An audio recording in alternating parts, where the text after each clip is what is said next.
Welcome back to Ask Arna. The labyrinth is a wonderful tool or metaphor for life's journey. Find out how walking along a labyrinth tells you more about yourself. A deeper answer, in my opinion, is that this was an already very sacred spot in the landscape in the island of Maui, and we were the fortunate ones to land here, and I didn't want to keep it to ourselves because it's so beautiful and so magnificent that we ended up opening it up to the public. So the secret method of the labyrinth is that its language is metaphor. So whatever you experience as you walk in the labyrinth is symbolic or metaphoric of what you need to see in yourself off the labyrinth. So there's a number of ways to walk it. One, you can walk it like a path of peace and prayer and contemplation, the way you would do any kind of walking meditation. But I like to use it in addition or instead or in addition to as a path of self-discovery. And you're not walking the labyrinth to learn about the labyrinth, you're walking the labyrinth to learn about you. And so as you walk it, if you're self-observant and you notice what you notice, you'll see that what you do on the labyrinth is also what you do off the labyrinth, but this gives you a confined space in which to practice doing it differently. So if you're impatient on the labyrinth, it gives you a place to see what happens when you let go of your impatience. Or if you're judgmental on the labyrinth, like, why is that person walking it that way, or what's that brick doing out of place?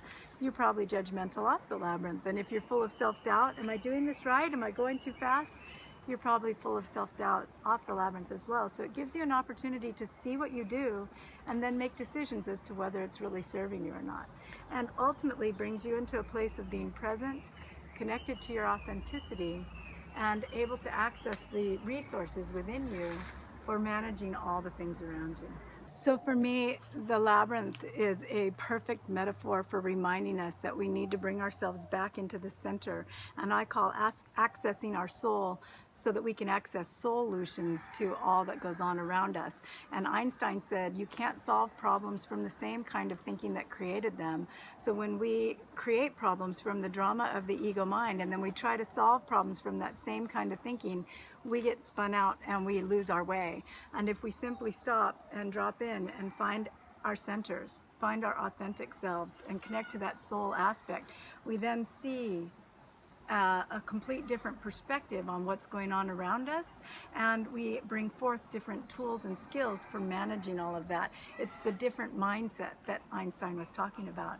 For me, the labyrinth is a beautiful way to practice that, bringing ourselves back into a balance, observing ourselves, noticing what we're doing, taking that deep breath, bringing ourselves back, and continuing on in alignment with who we are and what we want to create. It's very beautiful, very peaceful, and very powerful.